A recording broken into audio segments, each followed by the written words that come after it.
Lavender Town has been one of the most peculiar towns in Pokémon for a long time. The town first appeared in Pokémon Red version and Pokémon Blue version, as well as Pokémon Green version in Japan. Lavender Town is home to the Pokémon Tower, a graveyard for Pokémon. The association with death and mourning is unusual in the otherwise vibrant and lively Pokémon games, introducing themes of loss and afterlife.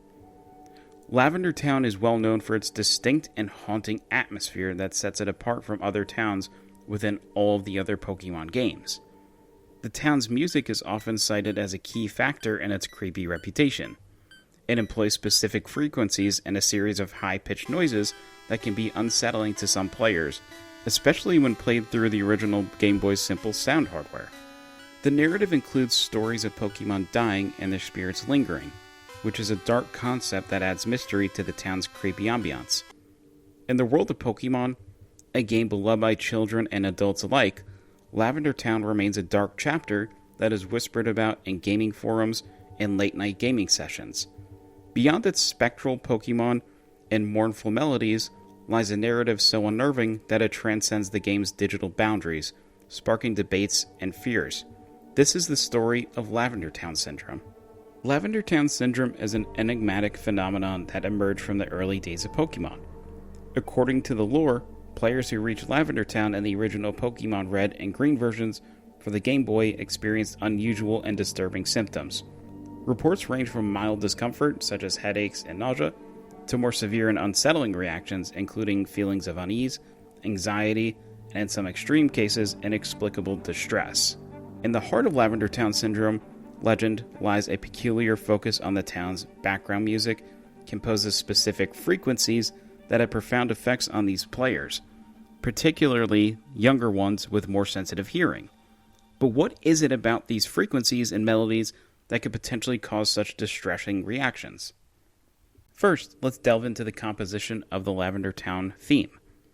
The music is characterized by its use of high-pitched tones and a series of semitone shifts that create a dissonant, unsettling effect. These musical elements are not just random. They are crafted to evoke a sense of unease and tension fitting the town's haunting theme. The crux of the Lavender Town Syndrome hinges on the idea that certain frequencies in the theme could affect brain activity, especially in children. The human ear is capable of hearing sounds in the range of 20 Hz to 20,000 Hz, but this range diminishes with age.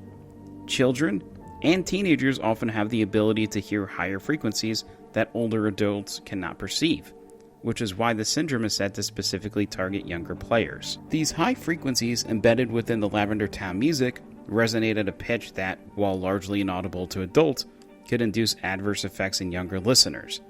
Stories reported by victims of the syndrome include the idea that these frequencies could cause psychological stress, physical discomfort, or even more severe neurological reactions. Furthermore, the eerie melodies and dissonant harmonies of the Lavender Town theme are thought to compound these effects, creating a soundscape that could potentially lead to anxiety, fear, or distress in susceptible players. The combination of the music's unsettling tone with the high, potentially harmful frequencies is purported to create a perfect storm of psychological impacts, laying the foundation for the Lavender Town Syndrome's negative effects. Having ventured through the eerie pathways of Lavender Town and its unsettling lore, we now turn a scientific lens towards the intriguing phenomenon of Lavender Town Syndrome. Let's explore how certain sound frequencies and psychological principles might intersect with this legend, all the while distinguishing between the established science and speculative bridges we're about to construct. Infrasound involves sound waves below 20 Hz, which are not typically audible but can have various effects on humans, ranging from anxiety to a sense of unease. While the Game Boy hardware couldn't produce true infrasound, the concept raises questions about whether other, slightly higher but still low frequencies present in the game's music could have subtle, subconscious effects on players. Binaural beats occur when two different tones are played in each ear, potentially influencing brain patterns and states of mind. If the Lavender Town music inadvertently created a binaural-like effect due to its complex composition, it might have interacted with players' brainwaves in a way that could induce discomfort or unusual sensations, hinting at a scientific basis for the syndrome. Brainwave entrainment refers to the synchronization of brainwaves with auditory rhythms, which can influence emotions and cognitive states. If the elements of Lavender Town theme resonated at a specific frequency that aligns with brainwave patterns associated with stress or anxiety, it could provide a plausible mechanism for how the music might impact player emotions on a subtle neurological level. The power of suggestion can significantly influence how individuals perceive and react to various stimuli, potentially amplifying their emotional responses. The eerie reputation of Lavender Town, bolstered by rumors and the game's context, could prime players to feel more anxious or disturbed, suggesting a psychological underpinning to Lavender Town Syndrome that is supported by well-documented phenomena and behavioral science. Analyzing the music's mathematical structure could reveal patterns or sequences that may interact uniquely with the human auditory system or brain function.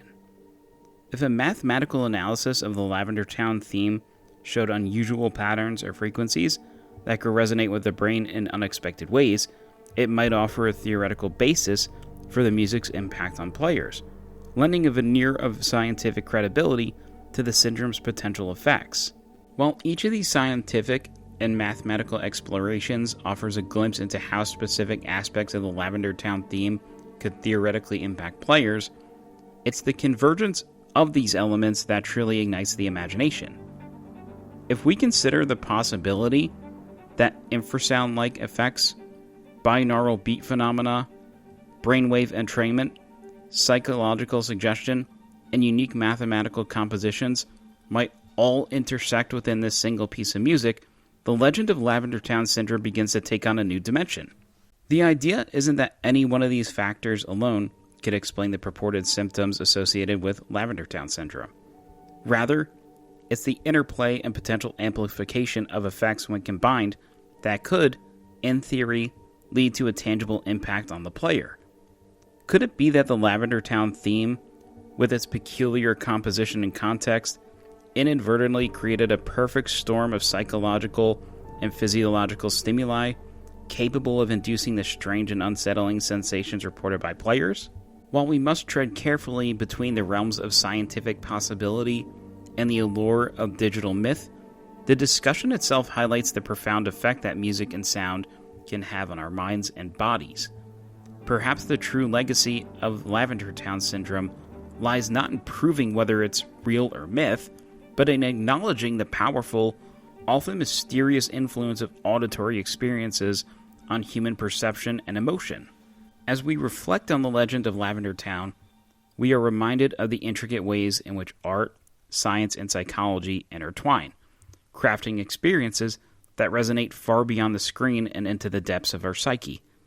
Whether Lavender Town Syndrome is fact or fiction, the enduring fascination with its legend underscores our perpetual quest to understand the unknown, to explore the boundaries of our reality, and to confront the mysteries that lie just beyond the edge of the explainable.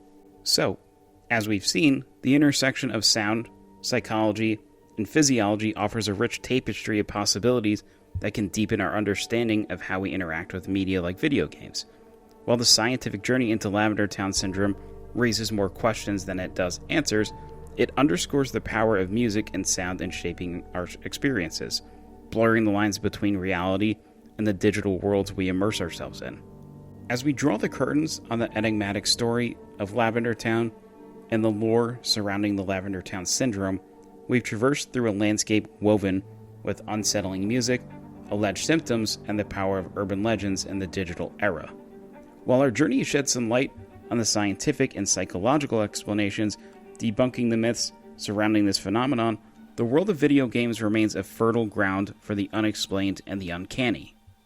Though the evidence points away from the existence of Lavender Town Syndrome as a real affliction, the realm of digital folklore is riddled with mysteries that elude complete understanding. In the pixels of our favorite video games lie stories and secrets that captivate and haunt us, sometimes blurring the lines between reality and the virtual, between science and the supernatural.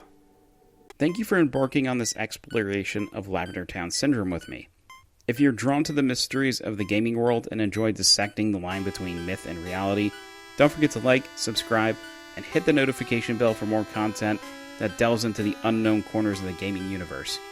Until we meet again, keep exploring, keep questioning, and remember, the game is never just a game.